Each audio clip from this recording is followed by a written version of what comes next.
બીજી વાત કરીએ તો આપણે ગવર્મેન્ટને લઈને હું તમને બે પ્રશ્ન પૂછવા માંગીશ. તો એ મારા પ્રશ્નો એવા છે કે ખાસ કરીને જે અત્યારે આવાસ યોજનાઓ બહાર પાડવામાં આવી છે તેમાં અમુક જગ્યાએ આવાસો બંધ છે અને અમુક જગ્યાએ ચાલુ છે, અને જે જગ્યાએ આવાસોમાં લોકો રહેણાંક વિસ્તાર છે અને લોકો રહે છે તો ત્યાં પણ ઘણી બધી પરિસ્થિતિ એવી છે કે ભાઈ લિફ્ટ બંધ હોય છે, પાણી નથી આવતું કે ક્લીનઅપ નથી થતું.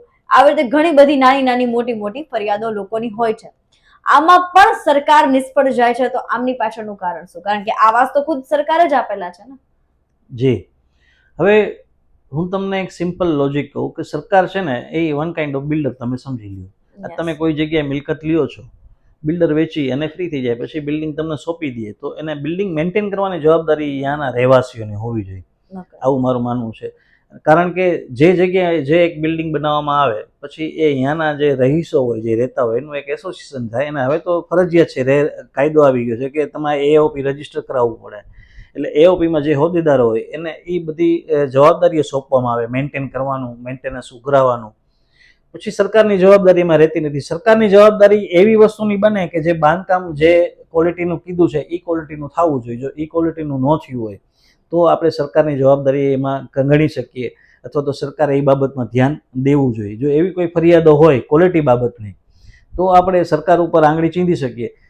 પરંતુ એક વખત અહીંયા બધા લોકો રહેવા આવી ગયા છે પછી અહીંયાની જગ્યાની જાળવણી કરવાની, એની ક્લીનઅપ રાખવાની, ચોખ્ખાઈ રાખવાની એ જવાબદારી અહીંયાના રહીશોની હોવી જોઈએ. અને લોકોએ બધાએ, જેને કહેવાય આવી સોસાયટીઓમાં રહેતા હોય, એને સંપીને જ રહેવું જોઈએ અને સહકાર આપવો જોઈએ. ઘણી વખત એવું થાય, મેં ઘણી સોસાયટીમાં જોયું છે, નાના નાના પ્રશ્ન એવા હોય કે લિફ્ટ બગડી ગઈ હોય, તેમાં પહેલા માળવાળો એમ કે હું ખર્ચામાં પૈસા નહીં આપું, કાં તો હું તો દાદરા ચડીને આવી જાઉં છું. પણ એવી વસ્તુ ન થવી જોઈએ, કારણ કે જ્યારે દસ્તાવેજ કરવામાં આવે એ બધી એમાં સ્પષ્ટતા જ હોય છે. ઘણી બિલ્ડિંગોમાં અમુક લોકો છે એ મેન્ટેનન્સ નથી આપતા હોતા, દાદાગીરી કરતા હોય, આ છે તે. તો એ બાબતે હજી સરકારે કાયદામાં અમુક ફેરફારો કરવા જોઈએ કે જે લોકો આવા સહિયારી સોસાયટીઓમાં રહેતા હોય અથવા તો ધંધો કરતા હોય, એવા કોમર્શિયલ બિલ્ડિંગ હોય.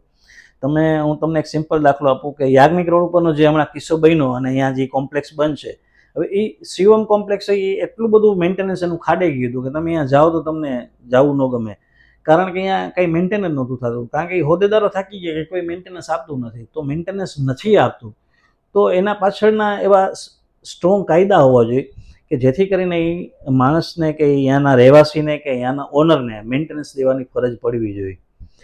એવી જ રીતે હીરાપરના બિલ્ડિંગ બાજુમાં તો 25 વર્ષ જૂનું હતું. હવે 2017માં હું ત્યાં હતો ત્યારે મને એ લોકોએ પ્રમુખ બનાવ્યો ત્યાં. ત્યારે ઝીરો બેલેન્સ હતું, એ લોકો પાસે કાંઈ હતું નહીં. 5 વર્ષ અહીંયા અમે રહી, બધી સિસ્ટમ આખી સુધારી, બધા પાસે મેન્ટેનન્સ લીધું, બિલ્ડિંગ આખું વ્યવસ્થિત કરાવ્યું.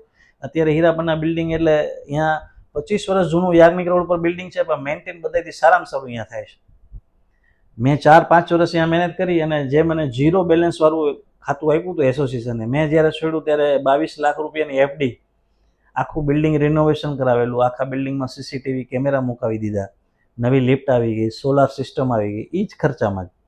એટલે જવાબદારી સંભાળવાવાળા વ્યક્તિઓ જો આવે તો કોઈ પણ જ્યાંનું રહેણાંક વિસ્તાર છે, એપાર્ટમેન્ટ છે, તો એ સારું થઈ જ શકે અને લોકોનો સહકાર જોઈએ એમાં. હવે આપણે વાત કરીએ કે